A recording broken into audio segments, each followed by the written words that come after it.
नमस्कार मित्रांनो, अनुभव स्टडीमध्ये सर्वांचं स्वागत. 31 मार्च 2026चे जेवढेही महत्त्वाचे चालू घडामोडी असतील, हे महत्त्वाच्या चालू घडामोडीचे प्रश्न आपण या व्हिडिओच्या माध्यमातून कव्हर करूयात. या मार्च महिन्यातील हा शेवटचा लेक्चर राहील. उद्यापासून आपण एक नवीन महिना, नवीन दिवसाची सुरुवात करणार आहोत. तुम्ही नवीन असाल तर चॅनलला सबस्क्राईब करा. रोज सकाळी 6 वाजता तुम्हाला हा व्हिडिओ पाहायला भेटत असतो. रोज न चुकता व्हिडिओ बघा. कंटिन्यूपणे तुम्ही जर व्हिडिओ बघत असाल तर तुम्हाला रुची निर्माण होईल आणि येणारे कोणतेही पेपर असतील तर तुम्हाला त्याच्यामध्ये जे प्रश्न विचारले जातील हे प्रश्न नक्कीच तुम्हाला बरोबर यायला खूप मदत होईल. ओके, चला. आणि व्हिडिओ आवडला तर शेवटी जाताना शेअर आणि लाईक जरूर करायचा आहे. व्हिडिओला सबस्क्राईब करून ठेवा. मागच्या लेक्चरमध्ये जो प्रश्न विचारला होता त्याचं अगोदर उत्तर घेऊयात आपण. नुकतेच 1 एप्रिलपासून अंड्यांवर मुदत समाप्तीची म्हणजे एक्सपायरी डेटची तारीख टाकणे कोणत्या राज्याने अनिवार्य केलेलं आहे? या प्रश्नाचं उत्तर सर्वांनी अगदी छान पद्धतीने दिलेलं आहे. हा राज्य आहे उत्तर प्रदेश, पर्याय क्रमांक 3. उत्तर प्रदेश राज्यानं हे एक्सपायरी डेट आहे ते अंड्यांवरती टाकण्याचे अनिवार्य केलं होतं 1 एप्रिलपासून. हे करणार आहे, अजून लागू होणार आहे. चला. अत्यंत महत्त्वाचा पहिला प्रश्न खूप महत्त्वाचा आहे. संपूर्ण व्हिडिओमध्ये आपण 10 प्रश्न बघत असतो, त्याचे विश्लेषण बघत असतो आणि आजचा व्हिडिओ तुम्हाला खूप छान पद्धतीने नक्कीच वाटून जाईल. शेवटपर्यंत नक्की बघा. पहिला प्रश्न आहे, नुकतेच महिला महाराष्ट्र केसरी कुस्ती स्पर्धा 2026 कोणी जिंकलेली आहे? ही 4थी होती. एकूणामध्ये ही कितवी स्पर्धा आहे महिलांची? तर 4थी महिला कुस्ती स्पर्धा लक्षात ठेवा. आणि प्रत्यक्षा बागडे जे पहिल्यांदा जिंकले होते तुम्हाला माहिती असेल. आता दुसऱ्यांदा जिंकले तर म्हणजे दुसरी वेळ जिंकले तर अमृता पुजारी यांनी. अमृता पुजारी जी कोल्हापूरचे आहेत. कोल्हापूरचा लक्षात ठेवा. डबल महाराष्ट्र केसरी महिलांमध्ये ह्यांनी बनलेले आहेत यांना. आणि ही जी काही स्पर्धा आहे या स्पर्धेचं आयोजन कुठं करण्यात आलं होतं हे विचारतील पेपरला. ह्याचं आयोजन होतं सोलापूरमध्ये. सोलापूरमध्ये हरिभाई देवकर प्रशाला आहे. या ठिकाणचं आयोजन करण्यात आलं होतं. लक्षात ठेवा. आणि विजेते असतील तर त्यांना ही चांदीची गदा भेटतं. त्यानंतर जे विजेते आहेत मेन त्यांना सोनेट गाडी भेटलेली आहे. सोनेटची कार आहे ना, कियाची कार, सोनेट कार हे भेटले आहे. आणि जे उपविजेते आहेत त्यांना बुलेट गाडी भेटलेली आहे. या ठिकाणी बघू शकता कोल्हापूरचे आहेत आणि कोल्हापूरचेच आहेत व्यक्ती कोण? वेदिका सासणे यांना हरवून यांनी ही कुस्ती स्पर्धा जिंकली आहे. उपविजेते कोण असतील प्रश्न विचारतील. की उपविजेते येतं वेदिका सासणे, जे की कोल्हापूरचे आहेत हे पद. वेदिका सासणे उपविजेते लक्षात ठेवू शकता. ओके. हे रविवारी सोलापूरमध्ये पार पडलं होतं. पालकमंत्री जयकुमार गोरे यांच्या हस्ते विजेत्या अमृता पुजारी याला चांदीची गदा, रोख 51,000 रुपये, स्मृतिचिन्ह आणि सोनेटची कारची चावी देण्यात आली. त्यानंतर उपविजेते वेदिका सासणे यांना 25,000 रुपये रोख, स्मृतिचिन्ह आणि बुलेट गाडी देण्यात आलेली आहे. समजलं. आणि काही दिवसापूर्वी जे काही पुरुषांचं जे काही क्रीडा स्पर्धा कुस्ती महाराष्ट्र केसरी कुस्ती स्पर्धा पार पडली होती. ओके. वाघोली या ठिकाणी. वाघोली या ठिकाणी पार पडली होती. ह्याचा विजेता कोण असेल पुरुषांमध्ये? ह्याचा विजेता आहे नाशिकचा खेळाडू हर्षवर्धन सदगीर. हर्षवर्धन सदगीर यांनी कुस्ती स्पर्धा जिंकली होती सोलापूरच्या महेंद्र गायकवाड यांना हरवून. ओके. आणि यांना भेटली होती थार गाडी. चला पुढचा प्रश्न. दुसरा प्रश्न महत्त्वाचा आहे. नुकतेच खालीलपैकी कोणाला गणित या क्षेत्रातील सखोल व मूलभूत संशोधनासाठी गणित रत्न पुरस्कार 2026ने सन्मानित करण्यात आले? यांना हा पुरस्कार जाहीर झालेला आहे आणि हा 5वा राहणार आहे. लक्षात ठेवा. या पुरस्काराची जी सुरुवात झाली होती ती 2021 मध्ये झालेली आहे. 2021 पासून हा पुरस्कार देण्यात येतो आणि यंदा भेटलेला आहे IISc इंडियन इन्स्टिट्यूट ऑफ सायन्सचे प्रोफेसर वामसी प्रीतम पिंगली यांना. पर्याय क्रमांक 4. वामसी प्रीतम पिंगली यांना हा पुरस्कार देण्यात येणार आहे. कुठे देण्यात येणार हा पुरस्कार? या पुरस्काराचे वितरण होईल. या पुरस्काराचं वितरण होऊन जाईल सोलापूरमध्ये. सोलापूरमध्ये या पुरस्काराचे वितरण होणार आहे. गणित क्षेत्रासाठी लक्षात ठेवा. सोलापूर लाईव्ह ट्रेंड न्यूज प्रतिनिधींनी हे दिलेली माहिती आहे. ओके. बंगळुरू येथील इंडियन इन्स्टिट्यूट ऑफ सायन्स जे IIScचे प्राध्यापक वामसी प्रथम पिंगली यांची प्रतिष्ठेच्या 5व्या गणित रत्न पुरस्कारासाठी 2026 मध्ये निवड झालेली आहे. लक्षात ठेवू शकता. ओके. सोलापूरमध्ये याचं वितरण होऊन जाईल. आणि राष्ट्रीय गणित दिवस कधी असतो? 22 डिसेंबरला आहे. लक्षात ठेवा. आणि जागतिक गणित दिवस असतो 14 मार्चला. पुढचा तिसरा प्रश्न. नुकतेच IPLच्या इतिहासात धावांचा पाठलाग करताना 4,000 धावांचा टप्पा ओलांडणारा पहिला फलंदाज हा बनून कोणी इतिहास रचलेला आहे? म्हणजे रन चेस म्हणतो ना आपण. रन चेस आहे. म्हणजे पहिल्यांदा जर 2 टीम असतील उदाहरणार्थ एक आहे के के आर वर्सेस माना RCB आहे. ओके. सर्वात पहिल्यांदा के खेळलं, दुसऱ्यांदा खेळेल RCB. याला म्हणतो आपण रन चेस करणे. असं रन चेसमध्ये IPLच्या इतिहासामध्ये सर्वात जास्त धावा करणारा जो खेळाडू आहे, तर तो विराट कोहली बनले तर पर्याय क्रमांक 2. RCB कडून खेळतात विराट कोहली. जर्सी नंबर लक्षात ठेवा, हे 18 आहे. 18 जर्सी नंबर आहे. नुकतंच जे पहिली मॅच पार पडली ना, कोणाकोणामध्ये Sunrisers Hyderabad, okay, Hyderabad versus RCB 2026चं पहिली जी काही क्रीडा स्पर्धा आहे, पहिली जी काही मॅच आहे, ती ह्या दोनमध्ये पार पडलं होतं आणि हैदराबादच्या विरोधात कोहलीनी हे रन चेस केलेलं होतं आणि मॅच जिंकले RCBनं. RCB 2025चं जो काही 18वा IPL आहे, याचा विजेता देखील बनलेला संघ आहे. ओके, लक्षात ठेवा. आणि RCB सर्वात महागडा संघ पण बनलेला आहे नुकतंच. सर्वात महागडा संघ कुठला असेल तर तो RCBचा आहे, ज्याला ओके, ह्याला कोणत्या संघाने घेतलं असेल, म्हणजे कोणत्या कंपनीने घेतलं असेल, तर ते आहे आदित्य बिर्ला ग्रुपनं. ओके, लक्षात ठेवा. IMP आहे, हे तुम्हाला मी मागच्या लेक्चरमध्ये शिकवलेलं आहे. बाकी विराट कोहली लक्षात ठेवू सर. हां, आणि अजून एक आहे, यांच्यासोबत या 4,000च्या धावांचा टप्पा पूर्ण करण्यासोबत यांनी T20 क्रिकेटमध्ये सर्वाधिक ज्या काही धावा आहेत, ह्या सर्वाधिक धावांमध्ये हे 6व्या क्रमांकावरती आलेले आहेत. आता लक्षात ठेवा. शोएब मलिक पाकिस्तानच्या खेळाडूंना मागे टाकून 6वा क्रमांकाचा T20 क्रिकेटच्या इतिहासातील सर्वात जास्त धावा ह्यांच्या नावाने आता बनलेले आहेत. हेही विसरून चालणार नाही. आणि WPL आहे. WPL जो गेल्या वर्षीचा RCBनंच विजेता बनला आहे, ज्याचे कॅप्टन येतं स्मृती मंधाना. स्मृती मंधाना लक्षात ठेवा. चला पुढचा प्रश्न, चौथा प्रश्न. नुकतेच केंद्रीय संरक्षण मंत्रालयाने 2 ओके, संरक्षण मंत्रालयाने 2 K-22 तुंगुस्का जो हवाई संरक्षण क्षेपणास्त्र प्रणाली आहे, याच्या खरेदीसाठी कोणत्या देशासोबत करार केले? आता भारत सरकार, ओके, तुंगुस्का जे काही हवाई संरक्षण क्षेपणास्त्र मिसाईल आहे, थोडक्यात तुंगुस्का मिसाईल म्हटलं तरी काही हरकत नाही. तुंगुस्का हे मिसाईल भारत आता कोणत्या देशासोबत निर्माण करणार आहे, खरेदी करणार आहे थोडक्यात, तर हा देश आहे रशिया. पर्याय क्रमांक 3. डायरेक्ट क्वेश्चन विचारते की तुंगुस्का काय आहे किंवा तुंगुस्का हे कोणत्या देशाकडून भारत घेणार आहे, हे तुम्हाला क्वेश्चन पेपरला येऊ शकतं. हे आहे क्षेपणास्त्र प्रणाली, हवाई संरक्षण क्षेपणास्त्र प्रणाली. लक्षात ठेवा, तुंगुस्का आहे. ह्याच्यापूर्वी S-400 जो आहे, हेही भारतासोबत भारत आणि रशियानं हे करार केला होता. S-400 हे आहे, हे जमिनीवरून हवेत मारा करण्याची क्षमता याची आहे. जमीन टू हवा. S-400 मिसाईल लक्षात ठेवा. आणि ब्राह्मोस क्षेपणास्त्र जो आहे, हो ऑलरेडीच भारत आणि रशिया निर्माण केले आहेत. ब्राह्मोस क्षेपणास्त्र लक्षात ठेवू शकता. बाकी अमेरिका ह्या देशाने अपाचे बनवलं आहे. अपाचे आहे. त्यानंतर अपाचे, ओके, चिनूक आहे. चिनूक आहे. हे दोन्ही पण बनवतं बोईंग कंपनी, जी अमेरिकेची आहे. रशियाची राजधानी काय असेल? मॉस्को ही रशियाची राजधानी आहे. हे आहे संरक्षण मंत्रालयाने 2 K-22 तुंगुस्का हवाई क्षेपणास्त्र प्रणालीच्या खरेदीसाठी आणि P-8I लांब पल्ल्याच्या सागरी टेहळणी विमानाच्या डेपोस्तरीय तपासणीसाठी 858 कोटी रुपयांच्या करारावर स्वाक्षरी केली आहे.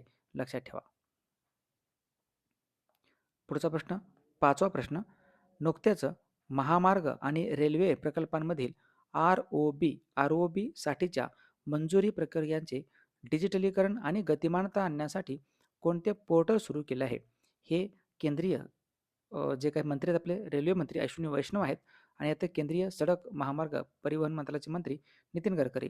म्हणजेच रेल्वेचे जे रूळ असेल, रेल्वेचे पटरी असू द्या किंवा त्या ठिकाणी पण जे काही फ्लायओव्हर आहेत, थोडक्यात काय हायवे आहे, हे हायवे निर्माण करण्यासाठीचा हा प्रोजेक्ट आहे थोडक्यात. ह्याचं नाव आहे, ह्याच्या पोर्टलचं नाव आहे प्रिझम.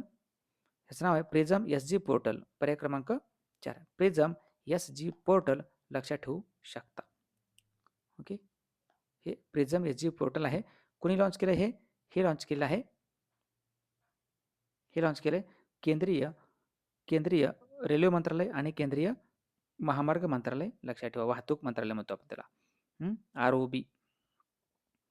घ्या पुढचा प्रश्न, 6वा प्रश्न. नुकतेच भारताच्या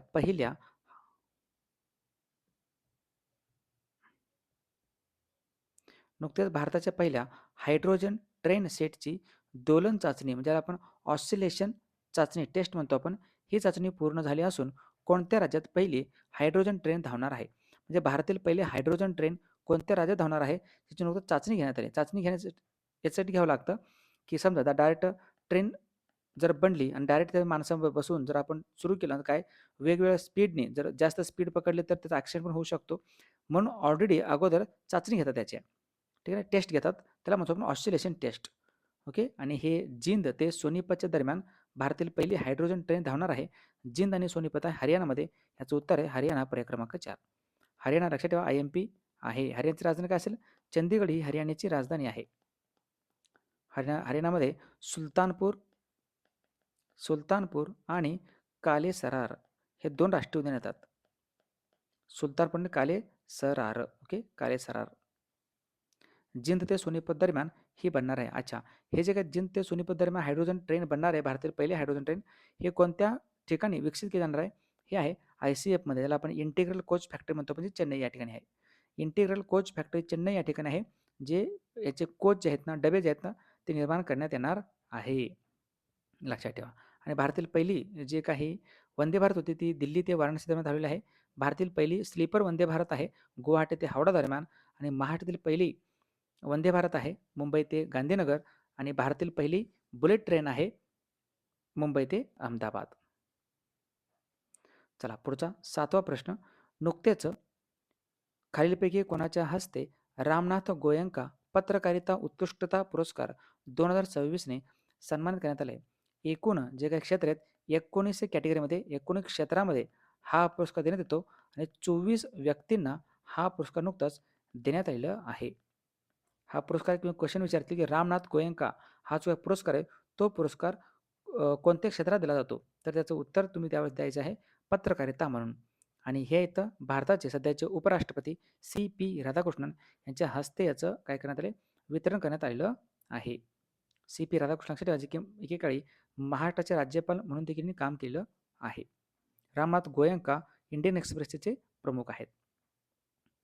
ओके. आणि ह्याच्यामध्ये तुम्ही हे लक्षात ठेवा की भाषा पत्रकारिता प्रिंट मीडियासाठी हा पुरस्कार भेटले अवधेश अकोडिया यांना, जे की दैनिक भास्करचे हे आहेत, एडिटर आहेत. आणि ब्रॉडकास्ट किंवा डिजिटल जो मीडिया आहे यासाठी सर्वप्रिया सांगवान यांना हा पुरस्कार भेटलेला आहे, जे की BBC न्यूजचे ते आहेत. समजा 24 पत्रकारांना शोध पत्रकारिता, राजकारण, सरकार, विशेष लेखन, पुस्तक आणि क्रीडा, प्रादेशिक भाषेकरिता पत्रकारासह 19 श्रेणीमध्ये हा पुरस्कार नुकताच प्रदान करण्यात आलेला आहे. हे आहेत भारताचे उपराष्ट्रपती CP राधाकृष्णन. आणि अजून एक पुरस्कार आहे पुलित्झर पुरस्कार, जो देखील पत्रकारिता या व्यवसायामध्ये दिला जात असतो. 8वा प्रश्न. नुकतेच फ्रान्समध्ये होणाऱ्या लोकायन 26 या सागरी मोहिमेसाठी भारताच्या नौदलाकडून कोणते जहाज रवाना झालेलं आहे? ओके. लोकायन 2026. लोकायन 26 कुठे होणार आहे? हे होणार आहे फ्रान्समध्ये. आणि याच्यामध्ये भारताकडून जहाज भाग घेईल सुदर्शन नावाचं, पर्याय क्रमांक 2. हे आहे सुदर्शन जहाज. ओके. भारतीय नौदलाचे नौकानयन प्रशिक्षण जहाज आहे सुदर्शनी, थोडक्यात सुदर्शनी लोकायन 26च्या दिशेने रवाना झालेला आहे आणि ह्याच्यामध्ये भाग घेईल. आयन सुदर्शनी वसुधैव कुटुंबकम या भावनेने आणि महासागराच्या दूरदृष्टीने भारताचा सागरी वारसा दर्शवित पुढे सरकत आहे. चला पुढचा प्रश्न 9वा प्रश्न.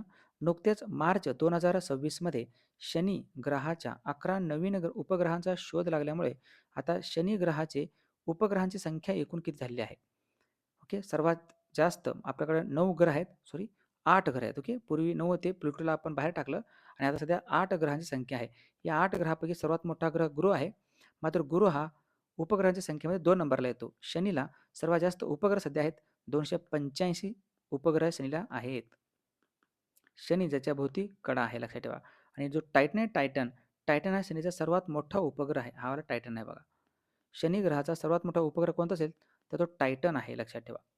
285 उपग्रह आता शनीला आहेत. हे मी अद्ययावत म्हणजे मार्च 2026ची आकडेवारी तुम्हाला सांगतोय.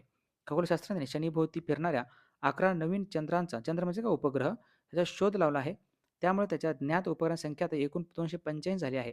दरम्यान गुरु ग्रहाने एक महत्त्वाचा टप्पा ओलांडला असून 4 नवीन चंद्रांची ओळख पटल्यानंतर चंद्र म्हणजेच उपग्रह, त्याच्या चंद्राची संख्या आता प्रथम 100च्या पुढे, म्हणजे आता 101 आहे तो गुरु ग्रहाचा, लक्षात ठेवा. गुरुला एकूण उपग्रह आहेत 101 आणि चंद्राला आहे तर 285. 285 दोन्ही मिळवलं तर 400 साधारणतः 42 आहेत सध्या. आपल्या सूर्यमालेत ज्ञात चंद्रांची अधिकृत संख्या म्हणजे एकूण सूर्यमालेमध्ये आपल्या सूर्यमालेमध्ये एकूण उपग्रह किती आहेत ते आहेत 442.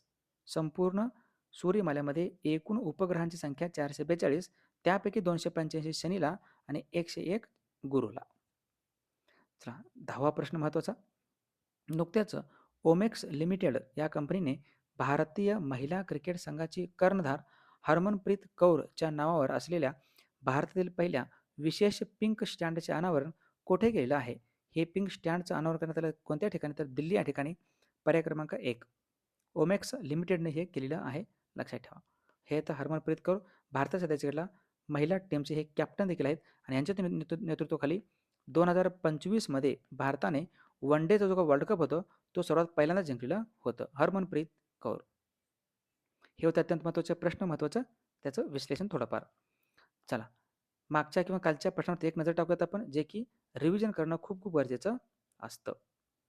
नुकतेच पंतप्रधान नरेंद्र मोदी यांनी शनिवारी कोणत्या आंतरराष्ट्रीय विमानतळाच्या पहिल्या टप्प्याचे उद्घाटन केलं? जेवर विमानतळ आहे. नुकतेच गुरजंत सिंग यांनी आंतरराष्ट्रीय खेळातून निवृत्ती जाहीर केली असून त्यांचा संबंध कोणत्या खेळाशी आहे? हॉकी. नुकतेच इराणने नौकानयनावर घातलेल्या निर्बंधानंतर बहारीन, संयुक्त अरब अमिरातीसह एकूण किती राष्ट्रांच्या आघाडीने होर्मुझच्या सामुद्रधुनीतून होणाऱ्या सागरी वाहतुकीचे संरक्षण करण्याचे वचन दिले आहे? तर एकूण 22 देश. नुकतेच कोणाला चित्रपटसृष्टीतील 5 दशकांच्या योगदानाबद्दल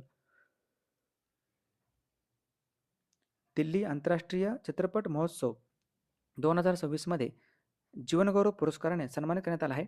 नंदामुरी बालकृष्ण यांना. नुकतेच कोणत्या देशाने ताशी 275 किमी वेगाचे जगातील पहिले मालवाहू बुलेट ट्रेन लॉन्च केले आहे? हा देश आहे जपान.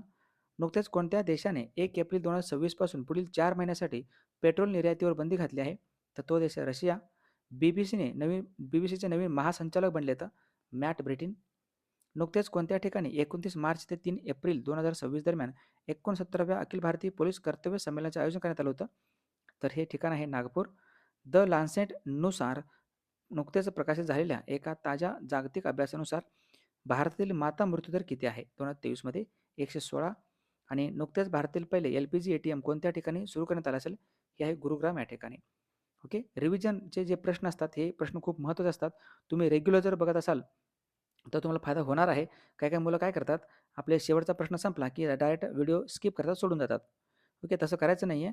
ओके. आणि हे जे काही मी रिव्हिजनचा प्रश्न लावलेत हे काही व्हिडिओची लेंथ किंवा व्हिडिओचं वेळ वाढवण्यासाठी लावलेलं नाही. हे तुमच्या कामाचं आहे, लक्षात ठेवा. त्यामुळं प्रत्येक रिव्हिजनचे व्हिडिओ शेवटपर्यंत बघितल्याशिवाय व्हिडिओ थांबायचा नाही आहे तुम्हाला. कळतं का?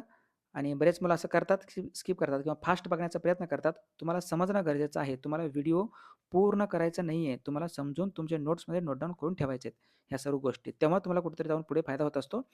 तुम्हाला तुमच्या मनामध्ये जर समाधान असेल फक्त की मी व्हिडिओ बघितला बाबा आजचा 6 वाजताचा, तर तसं नाही आहे ते. ओके.